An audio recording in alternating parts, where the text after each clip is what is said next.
How do you do this? Wow. The devil is a lie, y'all. YouTube just shook me off.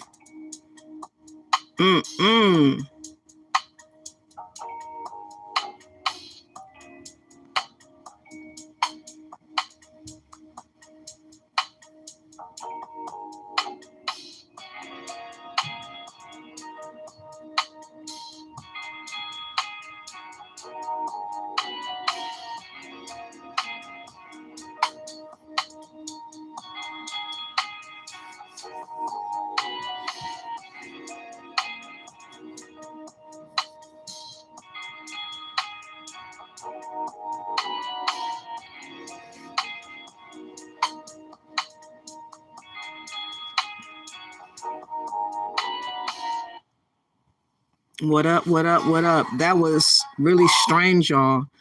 YouTube just kicked me off like right when the song started. That was odd. I'm glad I was looking right at the screen to catch it. Man, that's crazy. Today we're going to follow up on, me wanting to call the attorney. But before I call the attorney, I want to first showcase what Dinas Demir has said in his live about the process of the passport.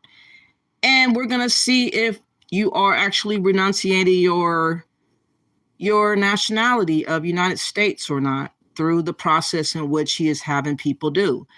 Again, I think that most people assume that you can do both, that you can have as many as you want. But again, me finding that clause, I don't think it's by chance that I found it. It just, sometimes things just come to me. And ever since has been really bothering me about the implications of us losing our nationality. Sometimes people are stateless. And I want to showcase a video about being stateless and how renouncing your citizenship, if it's not done properly, that could be a possibility that could happen to you. And to me, being asking yourself out when you didn't have to, it's not a good thing to do. And like I said, we do not check into what people are having us do. I think that right when he started having people get these passports, that he should have known about this or questioned the possibility of losing nationality. But I don't think that Dinas Demir is concerned about that. So people like me would be concerned because, again, we don't want to stab ourselves in the foot. And I think that a lot of people don't care if we stab ourselves in the foot. And that's just the reality of what I've been noticing. Now, if I'm proved to be wrong, I'll recant. If it's shown that the process is not going against your nationality, then I will say that. But not until a lawyer or something to that effect can let me in on that understanding, because by myself and what I've been reading, I don't see how I could presume such a thought. So let's get to the timestamp. I'm going to try to go as close as I can get where he talked about it. It's coming up in about 3 minutes. So we're going to hear a little bit about what he had to say and then the process. Mid-century and craftsmen all in one. Like when you buy a new construction built single family home in Africa, it's going to be a mixture of modern, craftsman, Victorian, and mid-century all in one. And it's all over the place.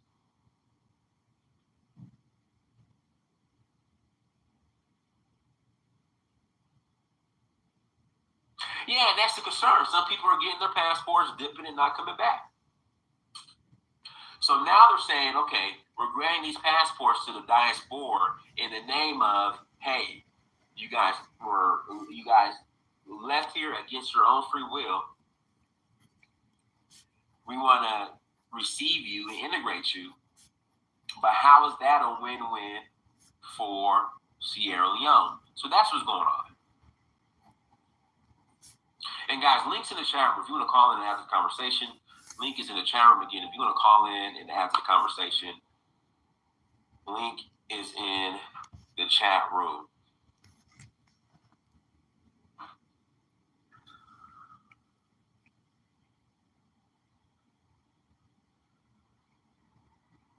So if you want to call in, ask me anything, link is in the chat room. But yeah, so that's the concern. And it was brought up this round, this citizenship conferment round. It was brought up. So they're going to make the requirements harder for citizenship moving forward. What that looks like, I don't know yet.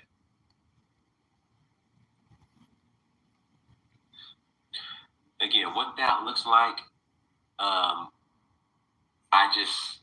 don't know yet.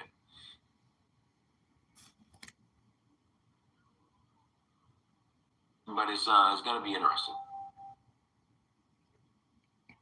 What do you mean? Sierra Leone is beautiful. Sierra Leone has to do more to attract investors. It's not like it's the place to be. Man, Sierra Leone is beautiful. Oh, God, that country's so beautiful. It's so beautiful, but he will not stay in Sierra Leone. He's only going to be a tour guide. He's only going to tell you that it's so beautiful. That's what salesmen do.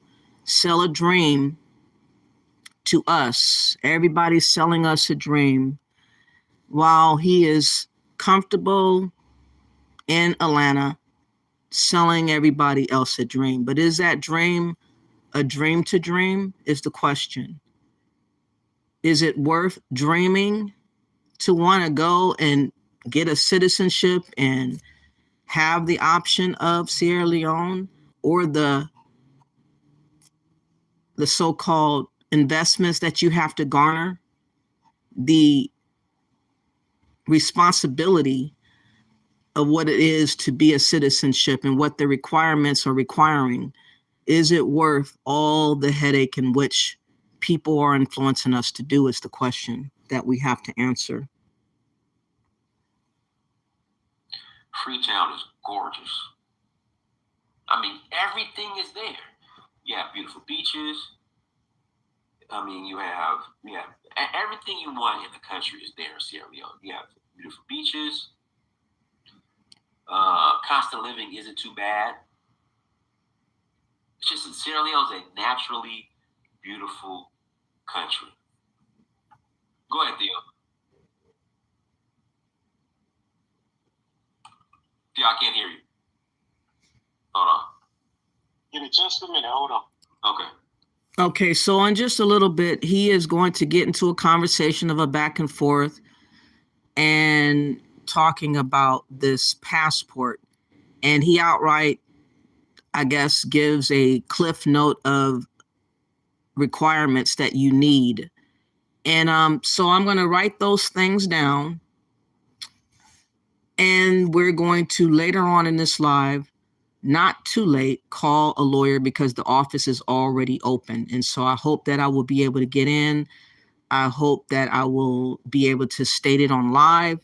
If not, if they have to have me schedule, because sometimes they have you schedule a time. And I don't know if it costs anything, but I'm willing to try to see at least if I could get like 5 good minutes in just to inquire about what is the meaning of renunciation of U.S.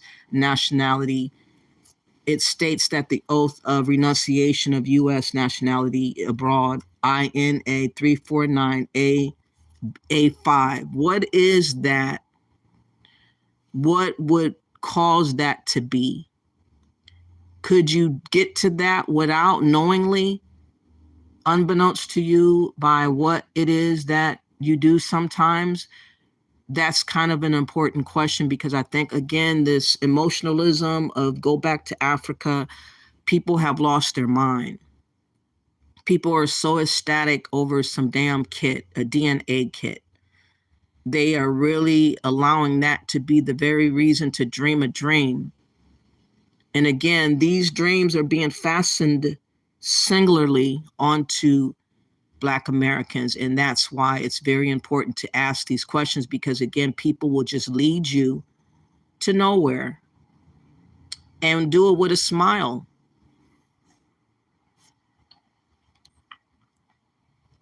Can you hear me? Yeah, go ahead. Okay. Hey, so you may have spoke to it, but what's your opinion on it, on Sierra Leone making it tougher for folks to get a passport? I'm not sure when they say tougher. I don't know how that looks like, but I mean, you can't blame them. Right. Yeah, I mean, you can't blame them. Right. No, I'm not mad. Yeah. That's Because something that they're looking at it as, if we wanted to get U.S. citizenship, look at the hoops and hurdles that we have to go through. So right now, But we're not going through hoops or anything to get a U.S. citizen passport because we're already citizens. We're already Americans. So for him to say if we were to go through the process, there ain't no such thing as we. We are already Americans.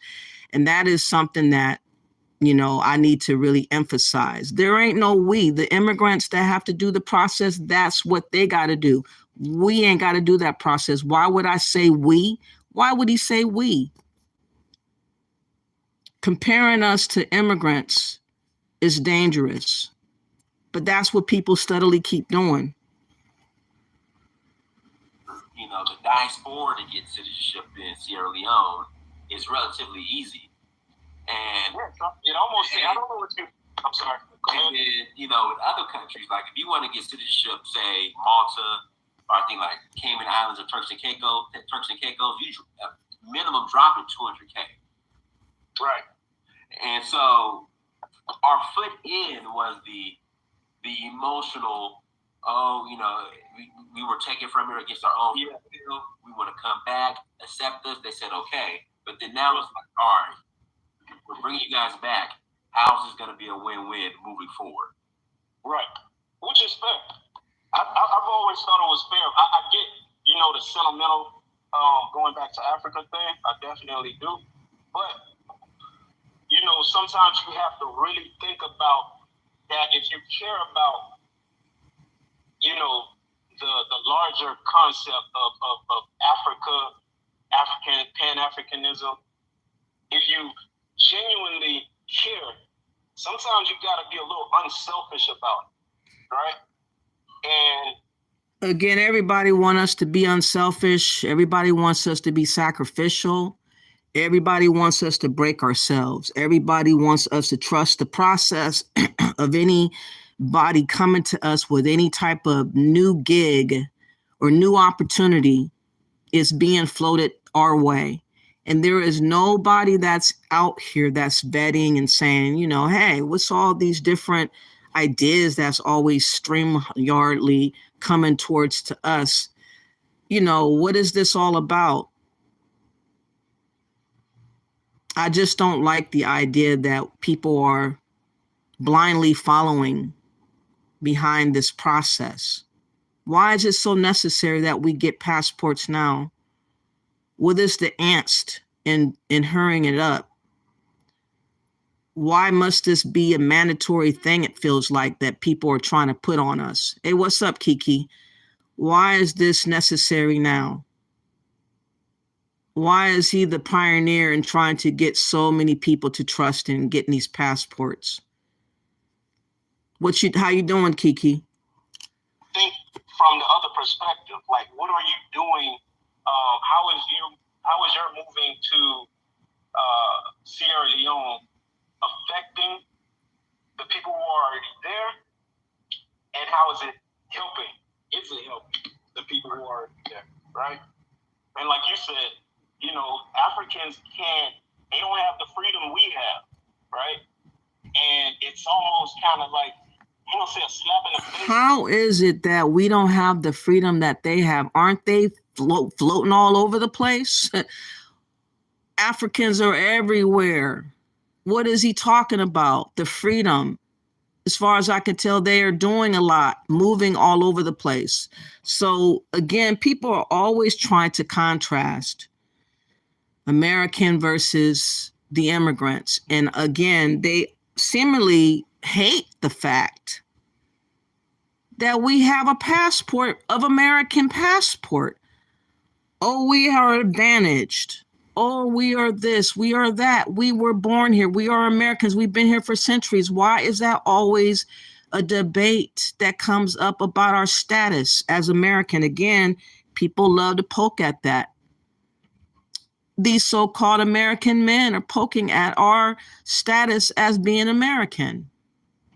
That is stupid, retarded, but yet they continually do it. But to just be able to, get on a plane. I don't know what all the steps are, don't get me wrong, but to go to Africa, get citizenship, get a passport, and just leave, and now you just got that in your pocket just as, another privilege. Again, people are asking us to go to a place of unknown, of risk, of devastating outcomes that can result in a lot of different things that is not positive. But they make it seem like everything that comes attached to a passport is all positive. It's always an upgrade. It's always, no, the whole entire picture is not indicating that having another passport or going elsewhere is always a positive. But again, they always want to slant it because of the Pan-Africanism. They always want to create and dream the dream for you.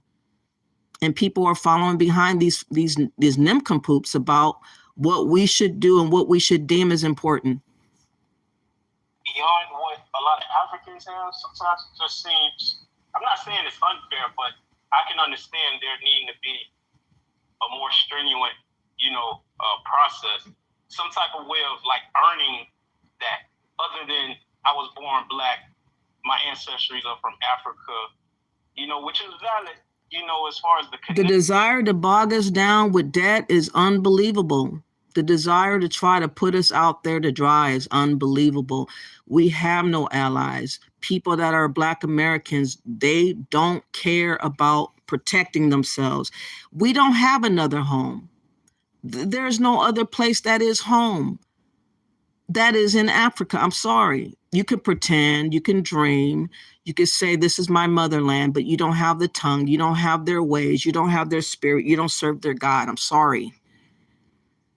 But you can dream the dream, and everybody's dreaming, but they're trying to say and imply that we too, just like immigrants who actually came from the soil of Africa, we're equivalent to them leaving and going back to their home. We're nowhere near. Our reality does not mesh and match a person that actually came from Africa or a person that has a grandparent in Africa. Come on. But people are trying to imply and say it's virtually the same. And it's really, really disrespectful to me.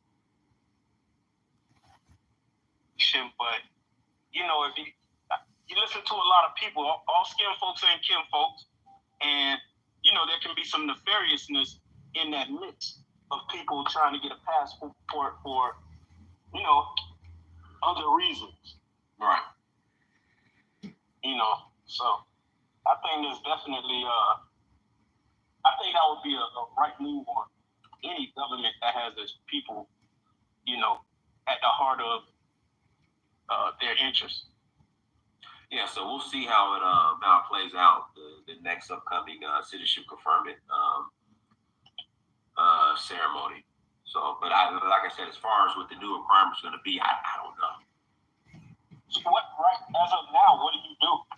So right now, currently, take a DNA test with African ancestry. Okay, I want y'all to listen to what he says.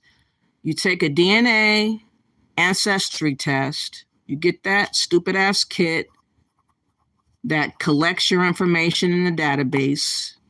Like I said, the 23andMe has already had a breach of data hacked recently that exposed all those people, I think like 6 million people that were in the database. But go ahead and get this DNA ancestral DNA test from the African one. And let's listen to what else he says.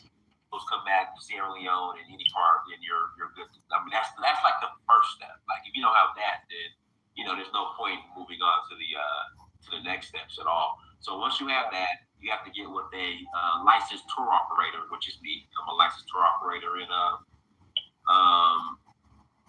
in Sierra Leone. Then you have to have 2 notarized reference letters. Okay, 2 notarized reference letters. Reference letters. Letter of intent, pretty much like a cover letter. Like a letter of intent. That's kind of very important. Letter of intent. What are you saying? I intend to move to Sierra Leone, or I want to have an addition to my United States passport, an extra passport? What are you saying in this letter of intent? Right. Sure. No background check. A federal and state background check. Okay. Federal and state background check. Wow. A lot of stuff. Background check. Oh, okay. Your birth certificate, if you legally changed your name. Birth certificate. And information about name change. Name change. The name change addendums like me. Certificate of authenticity saying that your certificate of authenticity from Sierra Leone is legit. Okay. From Sierra Leone.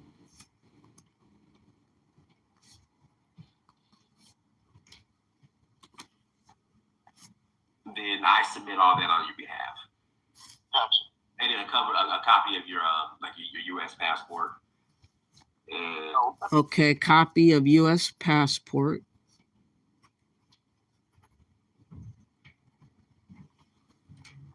And then you have to come to Sierra Leone. So I do the group tour. And then you come. This is the part that rings bells about a broad enunciation. Then you go in person to Sierra Leone. You go in person to Sierra Leone. In person. Number one, people have never. The majority of people who come, that's their first time coming to Sierra Leone, and sometimes it's the first time coming to Africa. Period. Right. So I do the group tour, and the reason why I space like the tour is like 10 or 11 days is because you also have to attend a mandatory civics engagement meeting. Okay, so you attend a civics engagement meeting, a civics engagement meeting. You're doing a whole lot of proving that you want to get up out of America, that you do want this passport in Sierra Leone.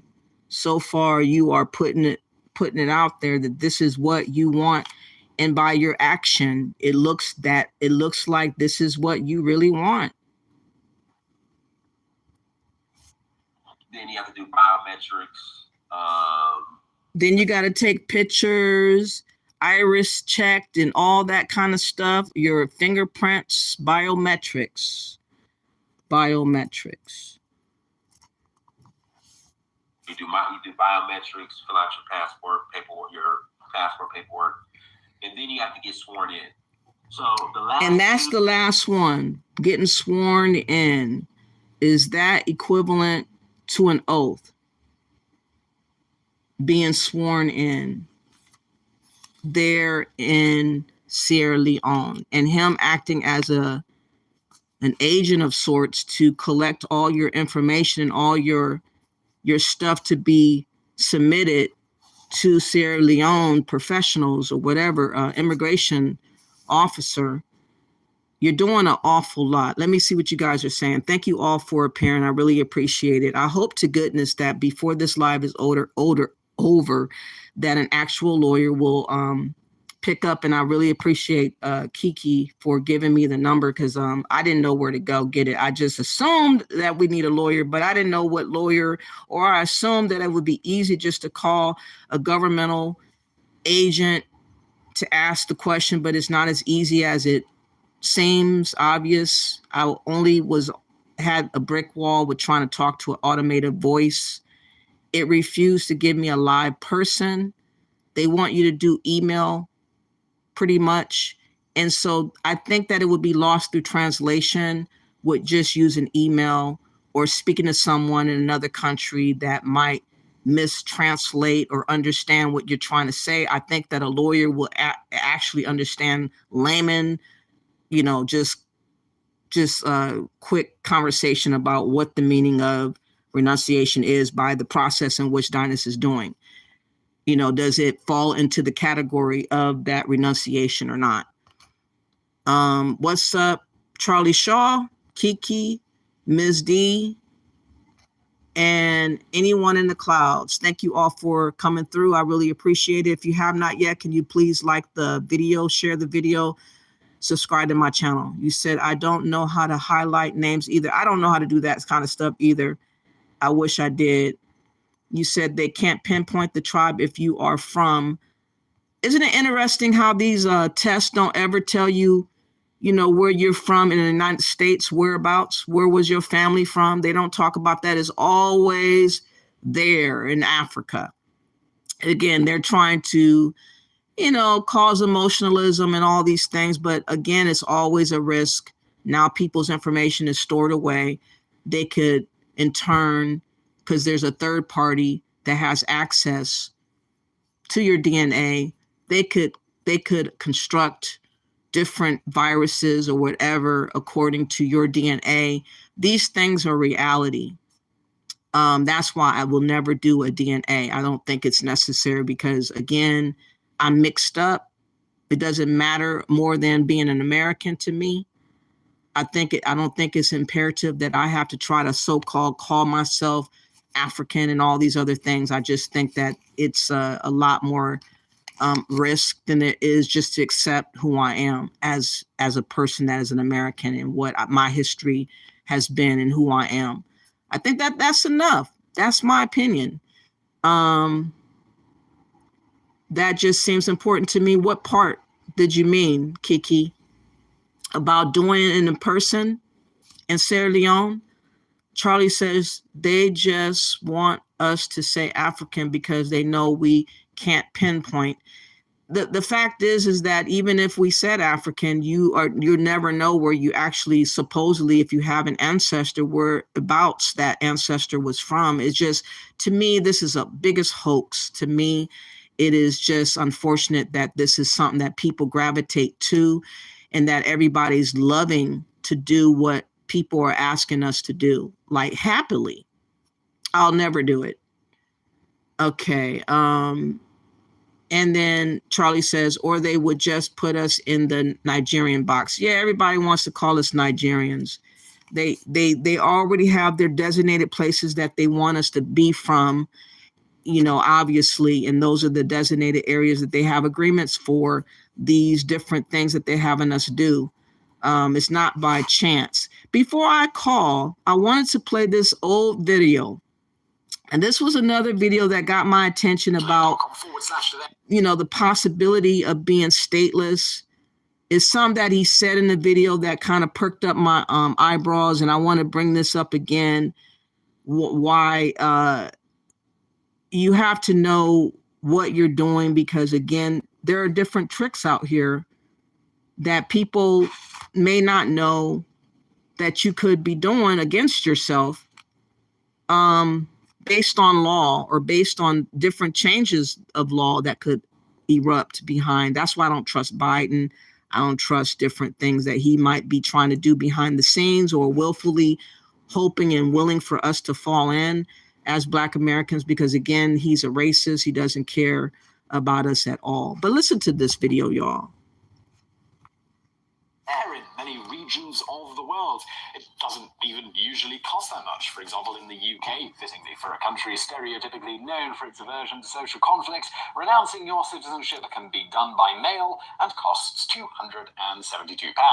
In the US, it's a bit more expensive, jumping in price almost 400% in the last decade, up now to $2,350. The price hike was in response to the dramatic rise in people renouncing their citizenship starting in around 2010, which we're going to focus on in the bonus facts later. But as for the actual process, according to the US Department of State, outside of settling potential tax bills affirming you're renouncing voluntarily and the like, which is pretty standard with most nations, in a nutshell, all one needs to do is appear in person before a US consular or diplomatic officer and sign an oath of renunciations. You'll then later receive a certificate of loss of nationality, signifying that you are no longer a US citizen. Now, if the person does not already have citizenship with another nation when they attempt to do this, the State Department employee will counsel the person on the many difficulties the individual will soon face if they choose to go through with renouncing their citizenship. You see, should they do this without being a citizen of another nation, they will become what is known as stateless. While difficulties vary for stateless people depending on the country they currently reside in general, many otherwise commonplace things can potentially become very problematic for those people, like getting a job, getting access to education for their kids or themselves, getting citizenship for the potential future children, the ability to get married, get a driver's license, rent or buy a house, travel across borders, or even just getting something simple like a bank account. A bigger problem for some is the loss of certain legal protections that they'd otherwise be guaranteed. On this note, in the United States, the over 4 million stateless people residing in America can potentially be arrested without having committed any crime and jailed for many months, generally while the US Immigration and Customs Enforcement people try to find a country to deport them to, if at all possible. In fact, before 2001, stateless people, as well as certain immigrants in the United States, could be detained in this way indefinitely. However, that all changed with the case of Zadvigas and Davis. As a child, Zadvigas immigrated... Funny how time flies. Now we have immigrants that are just streaming through. You know, this video is 5 years old. Things were way different as far as immigration law and border patrol and control and all these things. And now we have a rush. I mean, it's so ridiculous on the differences from 5 years ago to now. It's just ridiculous. To the US legally with his parents not long after World War II. He later committed a crime and, after serving his sentence, was slated to be deported. The problem was that he was born in a displaced persons camp in Lithuania in 1948, and neither Lithuania nor Germany would claim him as a citizen when the US tried to deport him. After 3 years of being detained in this way, with no country willing to take him, the US Supreme Court ruled that the government cannot detain immigrants, legal or not, or stateless people indefinitely, even if a deport order has been secured through the courts. A maximum of 6 months for the detained period was then set. Unless it appeared removal seemed likely in the process of negotiations with whatever foreign country, then the individual can be detained longer. Even so, the fact that they can be detained on a whim at all is a very real problem for stateless people, particularly in recent times with efforts ramped up to deport certain non-citizens. As noted, Professor of Immigration Law David Baloarte said, many systems of immigration have the assumption that if they can't stay here, they have somewhere else to go to. Stateless people end up being uniquely disadvantaged because they can be picked up, scheduled for deportation, and then no one knows what to do with them. US immigration authorities spend a lot of time trying to remove these people. It's like they live on parole, having to live on the whim of immigration policy. When there are problems in their immigration status, a stateless person can do nothing.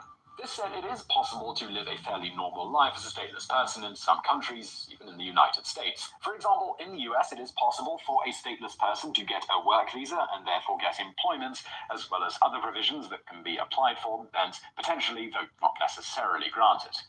As another example, in Hong Kong, a stateless person can apply for things like an unconditional stay visa, which grants them some basic rights without actually conferring any citizenship status. A similar example is the case of native Russians living in the Schengen area after the collapse of the Soviet Union. For those unfamiliar, this is a collection of 26 countries in Europe where there's no passport control between their borders. What happened here is that when the Soviet Union was broken up under the laws of the time, native Russians living in certain areas of Europe couldn't apply for citizenship in those countries, and some, for one reason or another, chose not to apply for Russian citizenship or were denied when they did go to apply. Although technically stateless, these people can nonetheless still travel freely about the Schengen area, meaning the problems with crossing borders for the stateless in their case is lessened to some degree. Alright, so this all brings us to the surprising number of ways one can become stateless involuntarily. To start with, the aforementioned example of a nation breaking up tends to see a relatively large spike in stateless people in the aftermath, generally because for some people, none of the new nations will accept them, sometimes for ethnic or religious reasons, and sometimes just because records are lost or destroyed, and so nobody has the needed documentation to prove citizenship for a small subset of the population. For this reason, and the difficulty in crossing borders, a rather odd quirk of stateless people is that the majority of them were born and raised in the very place, or sometimes even in the still existing nation, that will not claim them as a citizen. On this note, it's worth explicitly mentioning here that many nations do not automatically grant citizenship based on birth location, but based on other factors, things like the citizenship of the parents, or in some cases of only one parent, which is often the father. This is rather unfortunate for the children of parents who are stateless. There are also cases where a child might not be recognized because they were conceived out of wedlock, such as in Saudi Arabia, where that child might not be granted citizenship. In other cases, if the father will not claim the child, or where the father is unknown, even if the mother is a citizen, it likewise may not matter, and the child may be denied citizenship. As another example of how a child can be born stateless, in some nations, if a baby is born outside of the nation's boundaries, such as with Cuban citizens, and the nation where the child is born will not grant them citizenship, even if the parents are both Cuban, Cuba will not necessarily grant the child citizenship. Thus, there is potential for the child to end up stateless if application for citizenship is denied, and this situation is not unique to Cuba. As yet another way some people are born stateless, this can occasionally just come down to bad record keeping or a failure of the parents or hospital to properly register the baby at their birth. Unsurprisingly, Airbnb paid me $3,000 today without even needing to own or lease any property. Hospital to properly register the baby at their birth. Unsurprisingly, from the many ways it's possible for someone to become involuntarily stateless and to the many downsides existing in such a state, this is considered a pretty big world problem today, with it known that there are at least 12 million stateless people worldwide, with the actual figure thought to be significantly higher. In response, the UN Refugee Agency has relatively recently launched a campaign to end statelessness by 2024 and is in the process of working with various nations to try and make that happen. But coming back to those rare individuals who voluntarily become stateless, this is actually hard to do in most countries, with one of the few exceptions being the aforementioned case of the United States. So how do other nations get around this problem? As a typical example, British citizens who want to formally renounce their nationality must have either dual nationality or have provisions in place to receive citizenship from another country. This latter point is important because certain countries require you to renounce any form of citizenship before you can become a citizen of the new country. So what happens here if you renounce your citizenship but then get denied in the new country? Helpfully, in the UK, if the person renouncing their citizenship doesn't receive citizenship from another country within 6 months after they've applied to relinquish their nationality, the decision will be quashed and they will remain a British citizen to stop them from becoming stateless. This is more or less how most countries handle the situation. However, no such provision exists in the United States. If the person in question can't or simply does entertain citizenship from another country before the decision to renounce their nationality is finalized, they will be considered stateless and can only hope that another nation will grant them citizenship. But to sum up, renouncing your citizenship is a mildly costly, though generally surprisingly easy process that results in you losing the benefits and protections of being a citizen of the country you're relinquishing your citizenship to. It's a decision that should never be taken lightly and is usually irreversible, but is also essential if you want to become a citizen of certain foreign countries. However, with the... Okay, so to become stateless would be really a dramatic shift. They are, I guess, approving the people, though, in Sierra Leone. But I wonder if you become, the way that they're doing it, can they deport you to Sierra Leone? Can they deny you status in America due to the renunciation of U.S. nationality? And again, in about 5 more minutes, I'm going to make this call. Let's listen to the rest of this.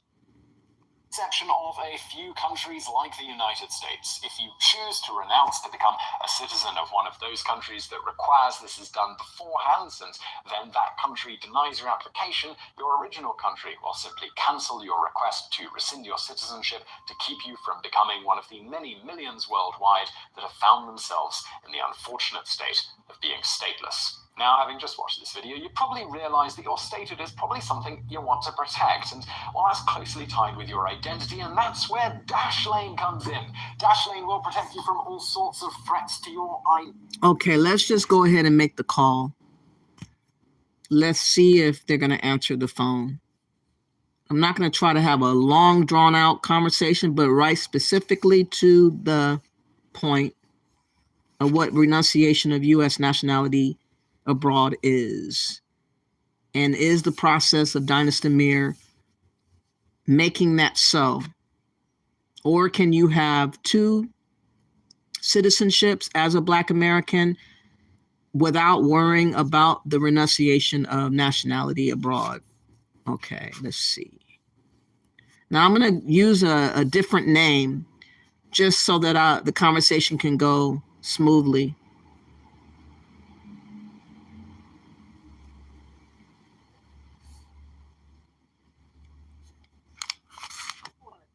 Record or return this call for quality or research purposes, subject to our privacy policies.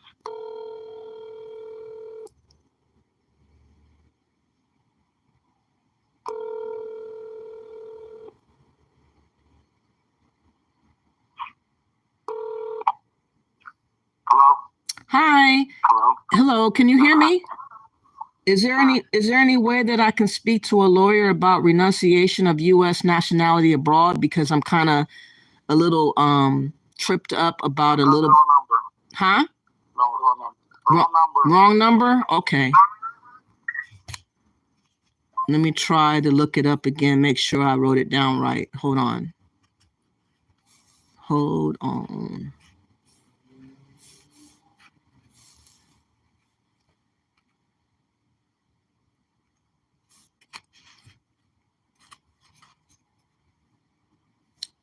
Okay. Huh. That's weird. All right.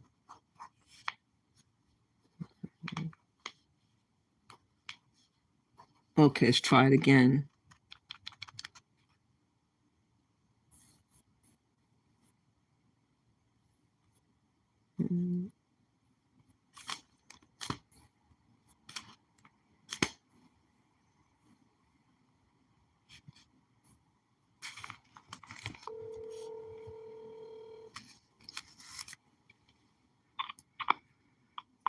Office, how can I help you? Hello, is there any way that I can speak to a lawyer about the renunciation of U.S. nationality abroad and what that entails? Hold on one second.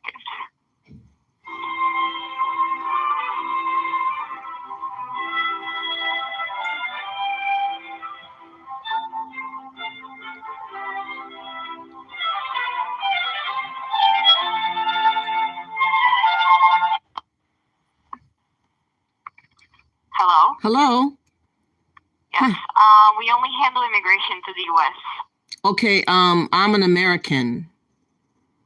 Does that qualify? Because I'm just trying to see, with me trying to get a Sierra Leone passport or a citizenship there, would I be in jeopardy of renunciating my U.S. nationality abroad according to how their process of me doing the Sierra Leone citizenship process? We wouldn't be able to answer you that because we don't handle immigration to outside of the U.S. Do you know a number that I can call to ask that question? Because it's very hard to figure this out on my own. I don't. I'm sorry. Do you know another lawyer's name that's in that lane that you're talking about? No, we don't. Okay, thank you. Thank you. Bye-bye. Oh, boy. Man, oh, man, oh, man. That's what sucks about this.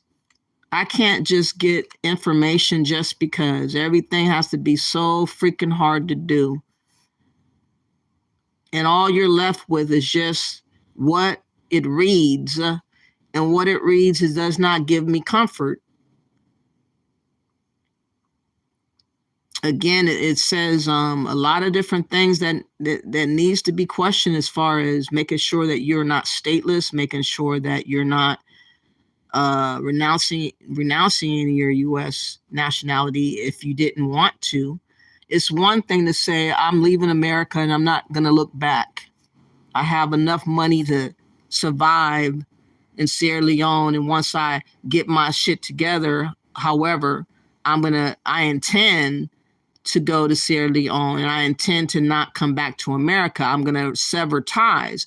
But I don't think that most of us thinks about severing ties like that because we have other family or other obligations in America. So I don't understand why they would make this law and make it so hard to make calls or make it so hard to talk to someone about answering the fucking question.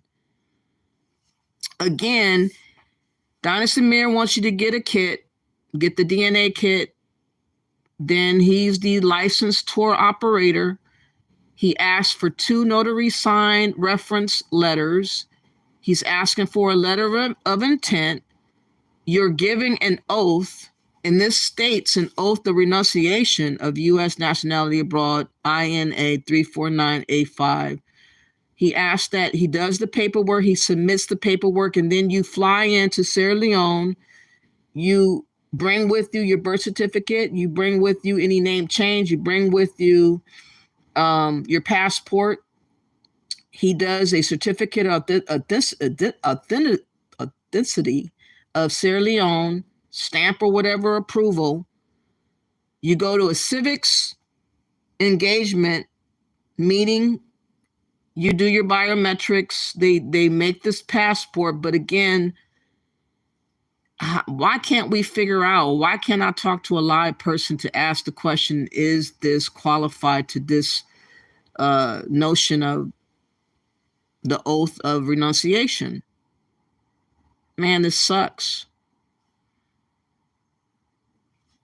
What do you guys think? Do you guys think that it sounds as if it could be a renunciation of U.S. nationality abroad and the implications of that? Kiki, are you still there? Man, I don't know where else to call. I don't know where I would call. Hey, what's up, Tyron? Man, we don't even have a lawyer for us. I mean, I don't think a typical lawyer or just any attorney would be able to answer the question. I think they have to be specific to what it is that is going on about their law practices or whatever. Let me see if this lawyer that I call, if he can give me another. Estate planning, no. Criminal justice, no.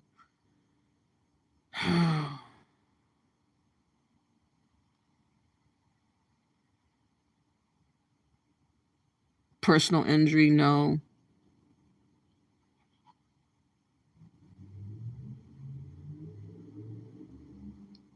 Wow.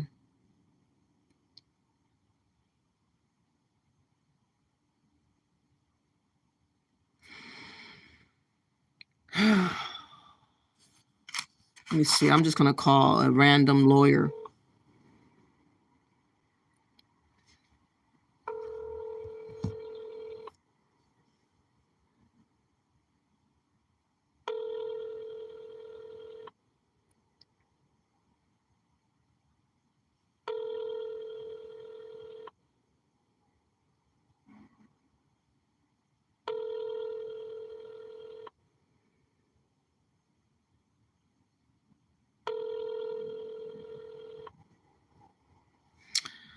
Oh, nobody's home. All right. Well, I don't know where else to go from here, but it's never, ever going to be resolved in my mind to trust the process in which you're doing what you're doing to get those passports.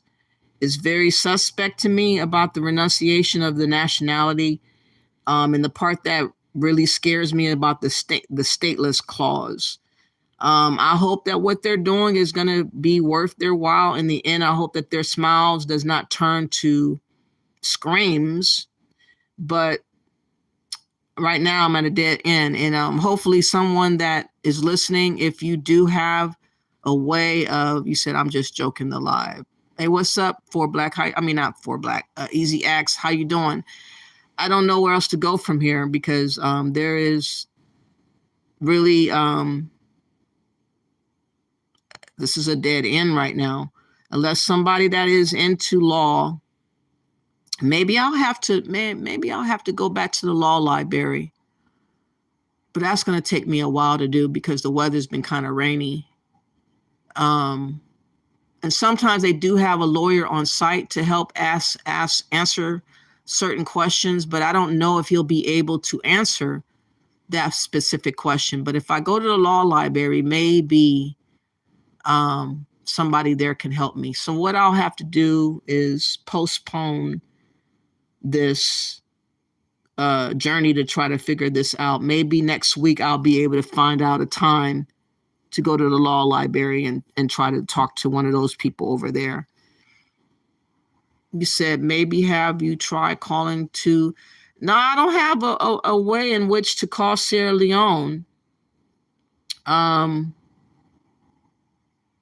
thought it would be kind of lost in translation for me to talk to them and not talk to someone that knows the law in America, though, because those are the ones that are making the laws from the American end of it. So why would I talk to Sierra Leone? Because they don't know the law. And if I read it to them, what would they think? I don't know if I could trust their answer. I don't know.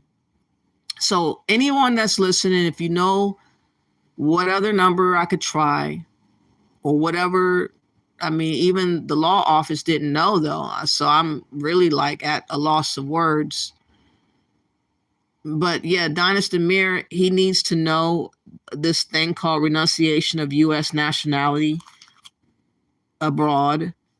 And again, it states the oath of renunciation, and you're taking an oath there in Sierra Leone. You are processing yourself with this passport or citizenship. You're giving a letter of intent, and it's just a matter of whether or not they say that you can have both. Now, if you can have both, then I wouldn't be tripping. But I don't know. You said, I know an immigration lawyer, but have not spoken with him in years. I'll try and get his contact for you. Maybe he can help. Please do. Again, a lot of times, a lot of people just wait for devastating things to befall us or happen to us before we respond or before we have a complaint, and it's too late. I've had an incident where I fought with doctors about symptoms I was having when I was younger. Was told I was making up stuff because I look real young and I look real healthy. And they misdiagnosed me. And it took a long time for me to get proper tests based on the truth. So this is why I feel my heart. I know how detrimental things can be when you are not helped, when you need help, and that you can't get information when you're supposed to get the information. It bothers me because a lot of people could become ruinous behind, their health, their finances, or just becoming stateless. It's a scary thing to view. And I don't think that Americans should ever take that lightly, especially if you're a Black American, because we do not really have the luxury to really lean on Africa the way that people is trying to imply we do. I guess I could follow up with what my live was going to be on. I have a little bit more time to kill because I was going to talk about this homeless thing that's going on. You said, leave me your email. When I get his contact, I'll email it to you. Okay. Well, what you do is make a comment and I'll leave you my email. I don't know it by heart right now, but I'm going to go back to why, we are in trouble, in dire straits, as you know, with this influx of immigration and stuff going on. And we just don't have the luxury to be asked out here in America. I don't really want us to take chances that are not necessary to take. But Dynasty Mir has a different perspective and a different plan for those that listen to him. Now, there's many Americans right now that are on the brink of poverty. There are not as many people trying to help out Americans anymore. All that help is being saturatedly only towards immigrants right now. So let's look at what we're looking like these days and understand that, we really need to know where we're at. Why it's kind of important, in my opinion, for us to save our money. I really think that this is the season to save. God has told me in my spirit that this is the season to not blow off, and that a lot of people are going to misguess what they should be doing for Christmas and this holiday. And right afterwards, the new year usually kicks off with a bang. Something always comes unexpectedly around the new year. And so I'm just trying to impress upon us not to be poverty minded, which is spending all the money you have and not care about what could be awaiting for you if you do. There's a lot of people that had opportunities to not become, in poverty or become evicted or whatever, but they blew money, they gambled, they did a lot of different things. And people are trying to prompt us to still stay in that lane of thinking. Nearly $233,000 a year. That's the average American needs to earn to feel financially secure.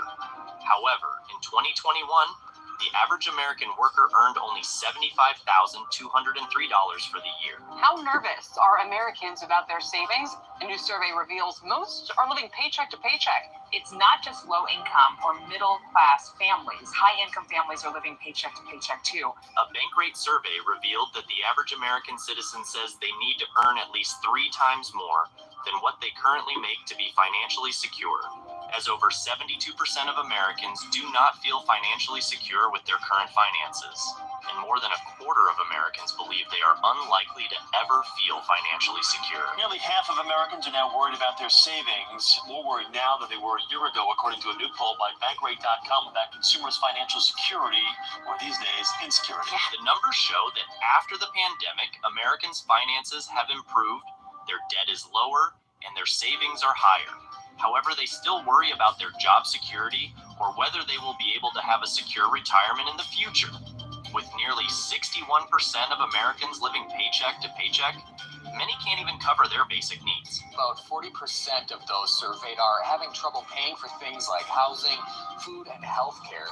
This despite a growing economy and low national unemployment rate. This is the reality for millions of people in the United States. So if you feel financially insecure, you are not alone. So, why are so many... This is our reality, y'all. Like a lot of different Americans, no matter what race or what color in America you are, we are really struggling right now. And it's getting worse. It's not going to get better for a long time, if ever again. And so I really feel like this is the season to really try to impress upon us not to go ballistic and spend all the money you have and act like you have to keep up with everybody that has all this Christmas cheer.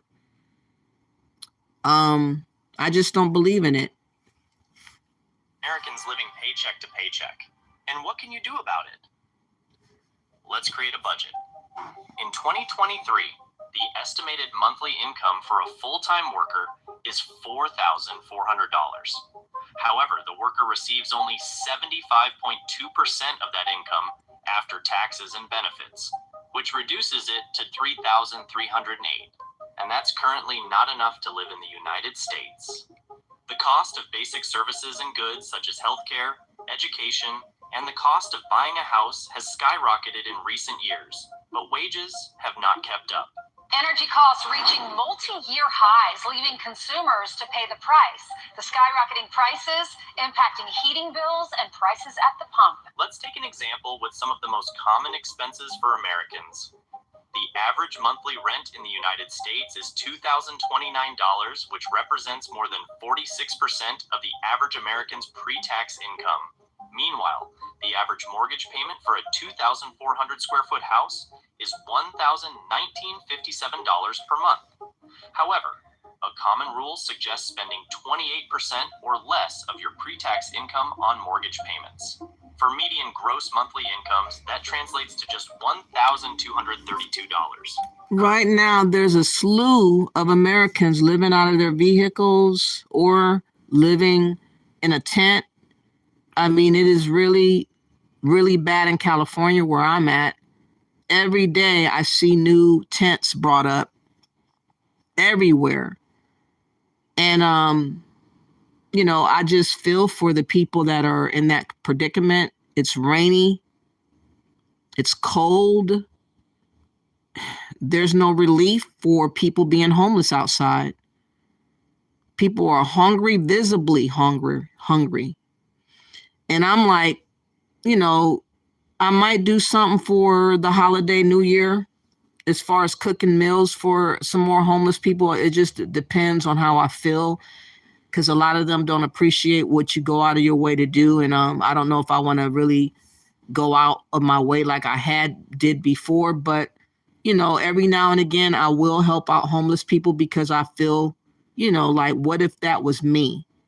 It could easily be any of us for a variety of reasons why we would end up in the predicaments that people are in. Again, we are, even though people say that we have it going on in America, it is not the same America 10 years ago.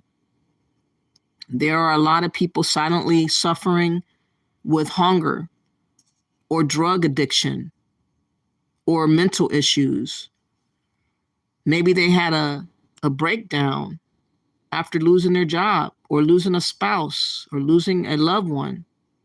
There's a lot of different changes that can result a person not being the same as they used to be, or being well put together like they had been, or maybe they were strong. Maybe they were mentally strong, but something happened that made them snap and get tripped up. It happens to the best of us. We're not built to withstand anything. And so a lot of people that don't have good families or good friends, a good network, they could find themselves in a lot of different uncomfortable, unsavory predicaments behind, life. And so one of the things in which I've noticed an increase of is the hunger crisis that is affecting America.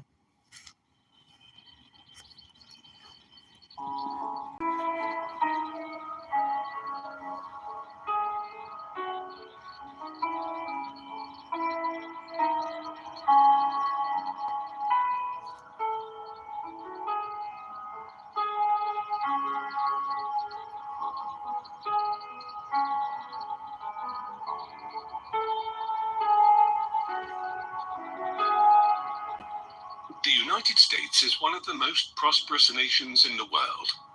Despite this, however, millions of Americans wrestle with the challenge of hunger, uncertain from where their next meal will come. Around 1 in 7 people in the country, or nearly 45 million, grapple with food insecurity. This glaring truth contrasts sharply with the nation's relatively high average income per capita, and the billions of tons of surplus and unused food discarded as waste each year.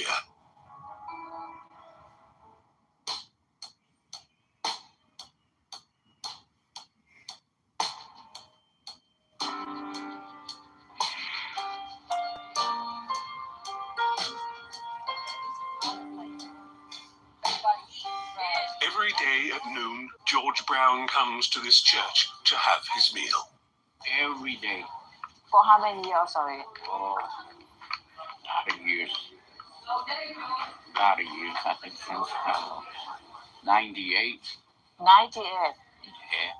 Brown is unemployed. His sole reason for being here is hunger. He's one of tens of millions of Americans who lack sufficient food and who must rely on community soup kitchens for survival. Why you coming here, John? I come here, I got sick from my heart. I got heart problems now. I used to work, I didn't have no time to come here, but I got sick. I lost my house because I couldn't pay the taxes. All it takes is one devastating turn in your life. I've seen it so many times. A loss of job, a broken leg, a car accident. Your spouse has died. Your mother has died. A lot of different things can trip people up.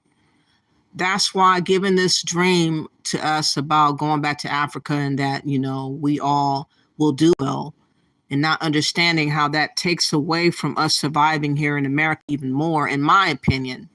That's my opinion. I think that you cannot be at two places in your mind and sufficiently do right by yourself. I think that we are being torn away from ourselves, and we lack, self-respect, and anything is influencing us to dream a dream.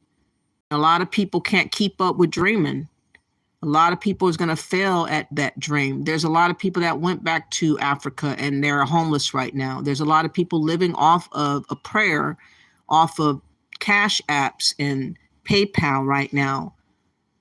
There's so many different things that people are getting caught up with the notion of us needing to dream a dream about leaving America. And again, America is doing bad, but,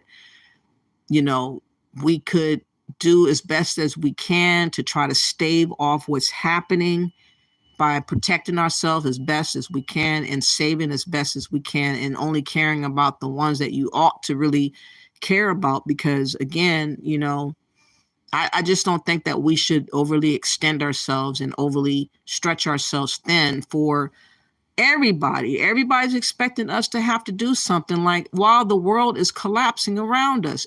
Everywhere is affected by this collapse of, society and America and the world. Look at what's going on everywhere, y'all. So when you hear this story about this guy probably worked all his life, he probably never took a day off. He probably never got sick. And then one day he did. And then that just changed everything for him. And just suddenly the way that he used to be, the way that he was known to be, was no more. His life was totally turned upside down. And this is the reality of what can happen as an American right now as we speak. Sad, it's sad being homeless. Ooh, I never thought it was going to happen to me. It's not just those without jobs or homes.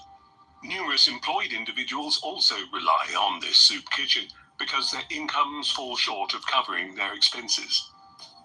Owen Jones works for a company, but his income after taxes and other expenditures places him in a condition of deprivation. It helped me a lot along the way. And you meet a lot of nice people, that want help. You got to ask for it, you want it. Because, you just can't just fall back and just say, I don't need that. No, you got to ask for it. Despite the seemingly low unemployment rate in America, many working individuals still struggle to earn sufficient income. Consequently, they experience poverty, of which hunger is a major element. According to a report by the Department of Agriculture, at least 17 million American households experienced food insecurity in 2022, with nearly 13 million children living in a family which had problems getting food at some point during the year. So this idea that we have it going on in America, it is not the reality really on the ground. Like I said, we're being squeezed out. The middle class is really being destroyed. It's only going to be the haves and the have-nots. Eventually, that's exactly what it's going to look like. And it's all because of this big increase of influx of immigrants. I feel is going to have devastating outcomes for us moving forward. And I really hope that we would, try to gauge what that outcome might mean to some family members or to people that you should be caring about. If you can assist other people in that way, then that's what you should be kind of factoring in my opinion. Now, it's getting so bad in Texas where there's now finally a law that's deeming illegal immigration a state crime in Texas. So good news for Texas that they are finally taking it upon themselves to control what is happening at their border. I commend Texas. I hope that other cities or states will follow suit. But let's listen to this. And welcome Welcome to The Factor Uncensored, Angela Fox. Angela, what have you been searching lately?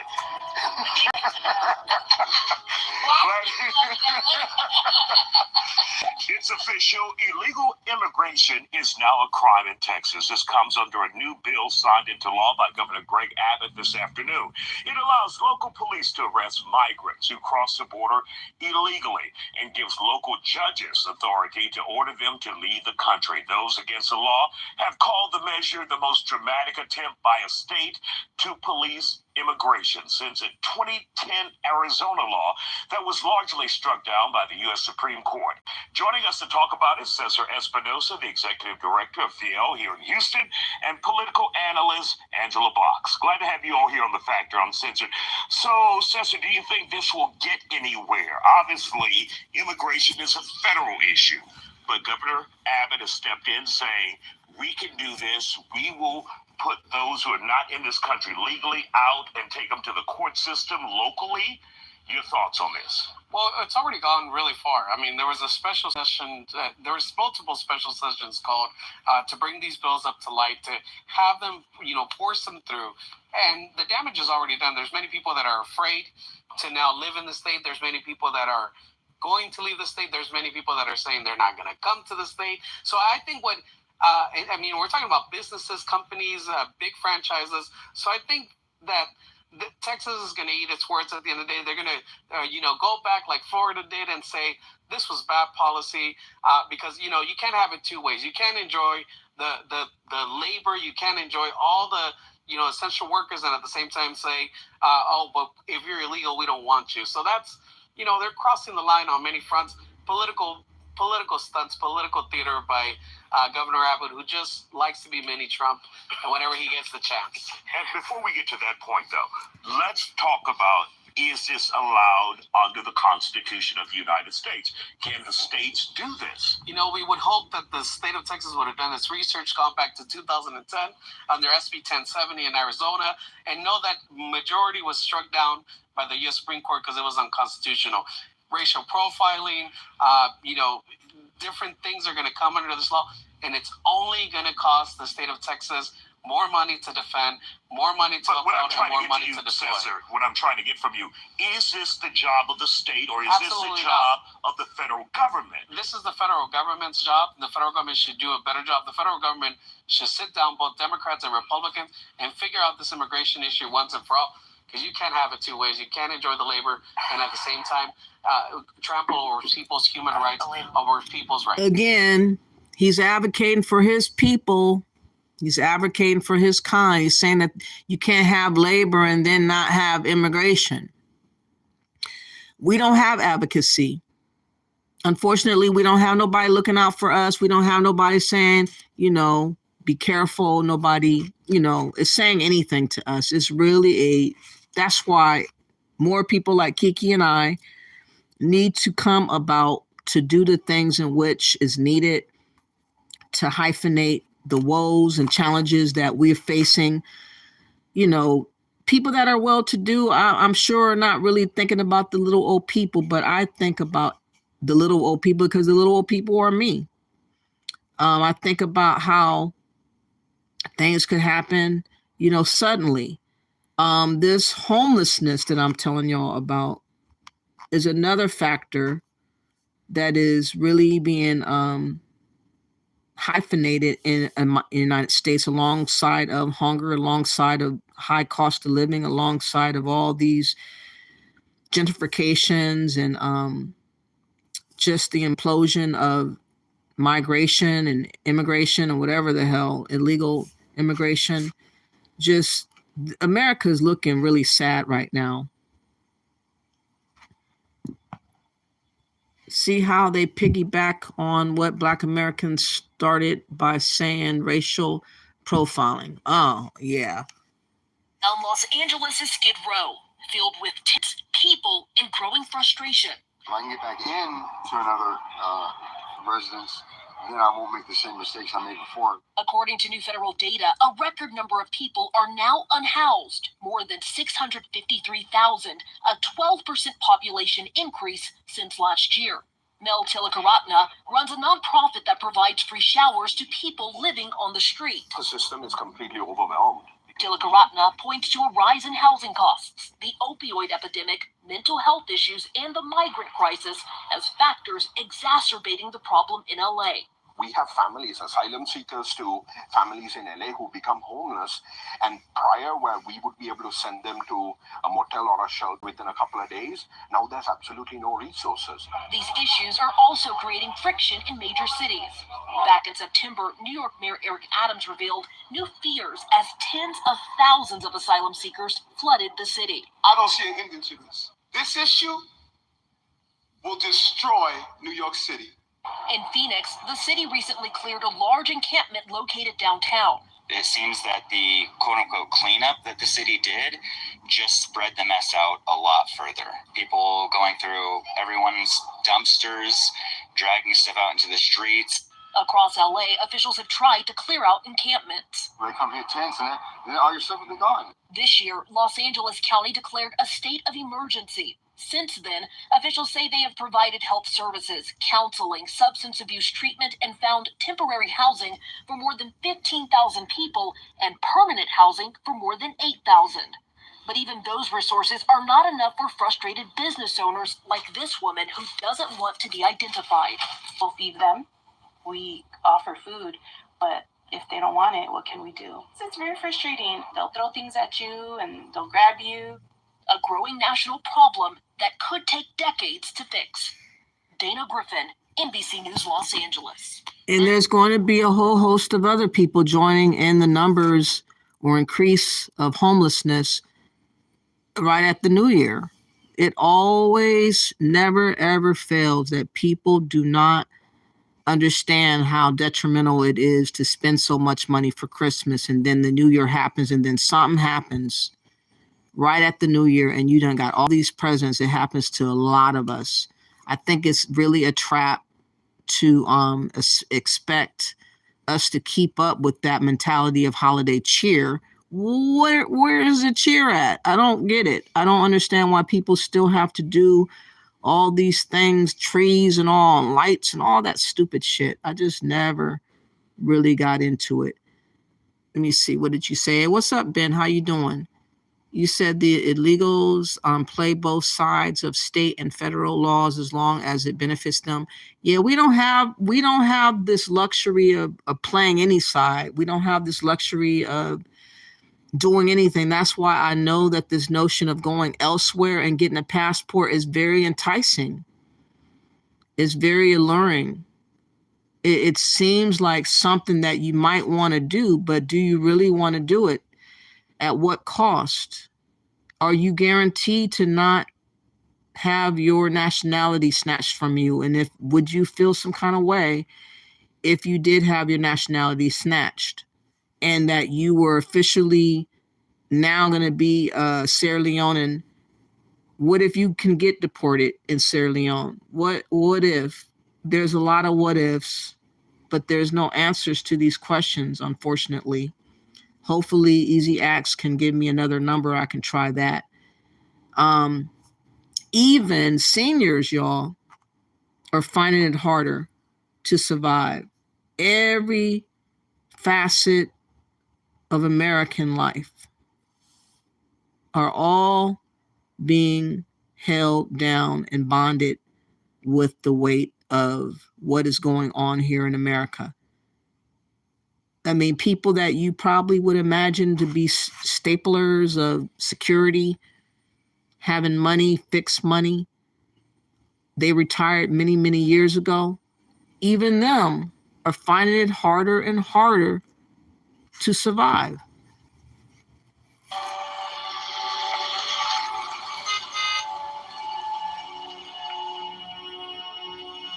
Hello, Annette. How are you doing? It's Pete. I brought you some stuff I talked about with you. Yep. Here's some lunch for you. I got you some Iams cat food. And we got you some of the soft Shiba stuff here. And then what size do you think for the cat harness and leash? Small? There you Yeah. Take two. Pretty- it's blue, right? What? You have Kiki today? She's here somewhere? Yeah, he's in there. He's in here. Oh, there he is. Hey, buddy. Good to see you, buddy. Good to see you. Thank you so much. You're very welcome. My other friend, I don't know what she went to. Would you like some drinks? Sure. Okay, let me grab some drinks. I'll be right back. Thank you for calling. Good seeing you. He's got an accident. Yeah. And I'm trying to walk him in. His training wasn't better. And because he walks with me because, But this is better, right? Because it's a harness. yeah, Yeah. what they call he's a, ADHD? No. I'm training him to be a service cat. Oh, a service cat. He waits for me to get up. Wow. And he walks with me, and they're so smart cats. That's awesome. His mother was a show cat. Yeah. She retired. They went on a honeymoon, and she came home with a honey. She was pregnant. Wow. So he has a family tree, but yeah. But So she's an example of an elderly lady that is homeless. I don't think I have to show many other cases. You know, it's happening to seniors as well. Easy Act says, sis, having a passport is essential in my opinion. Yeah, maybe having the United States passport, your United States passport. I don't have one. I'm not sure if I would get one because, you know, there's other cities that I would try to go to first if things popped off. You know, I leave it in God's hand. I just don't think that I would have to try to get another passport is what I'm saying. Is it really necessary for us to get another one? But having the passport probably would be smart if something really tragic happened. You know, a fire blaze came along and torched just like what happened in Hawaii. I'm sure that they were happy to have passports so that they can get off that island to save their life and whatever. So I'm pretty sure in some cases, having that passport, the United States passport, is a lifesaver, a life changer. But is it necessary to get other passports elsewhere? Is that what we gonna be doing to survive? Is that a guarantee, a tactic, a tool to use for the survival of the American Black? You said, if you need to get out of the United States, I just have it for traveling, which I like to do. I don't really like flying, to be honest with you. I only fly when people die, or I went to go see my sister once, and my uncle twice, and he's passed. So I will fly, but I don't like flying long distance anywhere. I don't feel comfortable flying. That's why I have never really tripped off of a passport personally, because I'm kind of scared of flying. But I will if necessary. It's just that I don't love doing it. I just don't like doing it. You said, never thought about renouncing my citizenship. Exactly. Why would you want to get away from your citizenship or even risk losing it, challenging it? I just don't know. I don't know how I found that, you know, renunciation of your nationality abroad. It just so happened to come to me. Certain things happen sometimes, and I just luck up on things. I don't know if it's a good thing that I looked up on it or a bad thing, because again, I haven't been able to thoroughly answer the question. Has been lingering for like 3 years in my head, whether or not that is something to be concerned about. So that's why I really want to get someone to answer that question. You said that didn't the new mayor of Los Angeles campaign of finding all the homeless people housing? Shit is increasing, not getting less. Yeah. If none of us with a brain would never want to renounce our citizenship. But I don't think that Pan-Africans consider our citizenship imperative to us, because again, they want to unglue us from America if they had it their way. They really don't want us here. They really don't want us to be proud to be Americans. They want us to keep this shame going about feeling some kind of way about how we're being treated. And yes, I feel some kind of way about how we're being treated, but that does not mean and translate that now I want to stop being an American and go fly away. I mean, I just don't, I don't move like that. Let me see. It's the global debt. Okay, or here's another one I wanted to talk about real quick. The global debt crises, and then I'm going to go after this video. And everywhere is being affected by the global debt. Everybody's scrambling to try to find extra loose money. Everybody's assuming that we're supposed to be that loose money. You said, Ben says, my son has 3 nationalities and passports. How old is your son?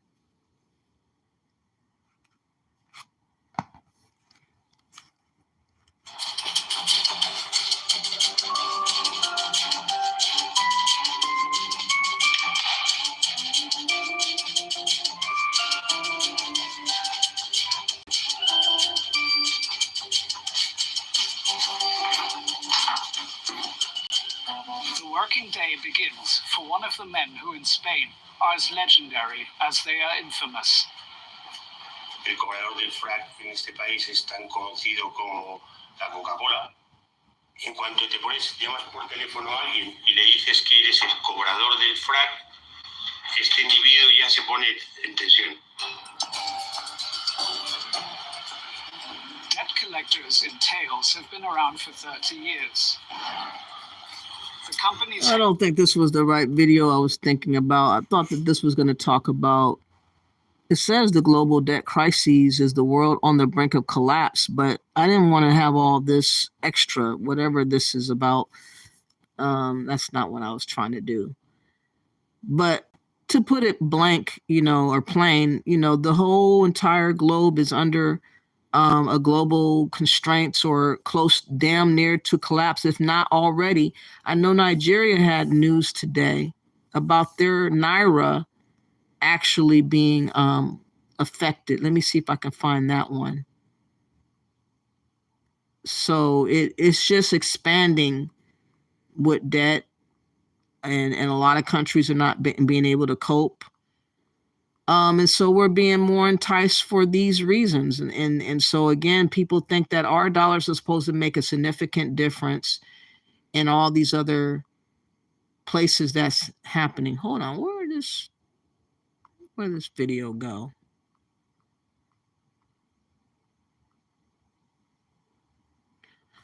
Okay, I have to probably look it up again. Hold on, where'd you go?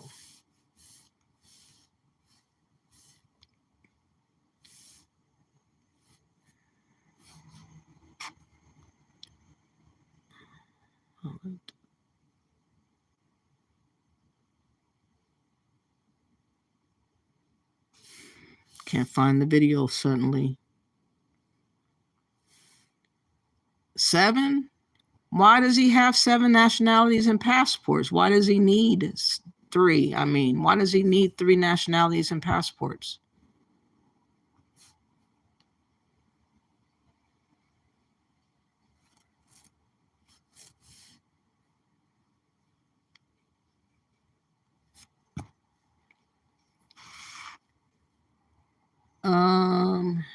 There's just an actual new video about the Naira, and now all of a sudden I can't find it.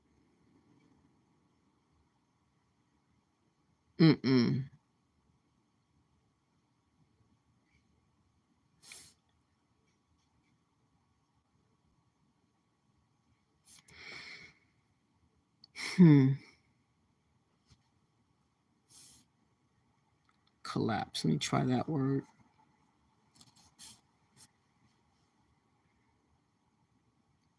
Okay.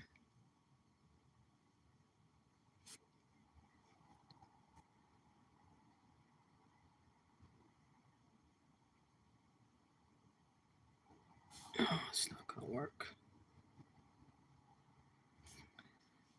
Okay, it says that the Naira has been in free fall on the unofficial market where it trades freely, which worsen African currency Restrictions were lifted on the official market in June. On Tuesday, it slumped to 1,100 to the dollar on the parallel market and 980 per dollar on the official market as of October 19th, 2023. That wasn't the video that I was trying to find, though. That's just a little statement that they talked about with it being collapsed. But basically, what I'm trying to say to y'all, everybody's expecting our dollars from Black Americans to fix and fill their issue abroad. And so we're going to be leaned on more and more. But again, a lot of us are going to be torn between the two. Home, taking care of business, making sure that we stay afloat, making sure that we don't be in some unnecessary calamity that may have happened due to after the holidays or whatever may come about with everything's happening. We can't take as many hits as other races of people here in America can take. A lot of them have wealth. A lot of them have bigger families and bigger possibilities of options, or they could take a loan out, or they could do this, or they could do that. We really don't have the options as many other people do. That's why I think it's imperative that we think about what we're doing when we do it before we do it, and understand that people will sell us a dream and continue selling us dreams until we can't afford it anymore. And that's basically what oh, he was born in Canada? Oh, his mom is from the Philippines. Oh, wow. Or are you in the military or something? Is that why you were in the Philippines? Did you find her in the Philippines, or did you find her in Canada?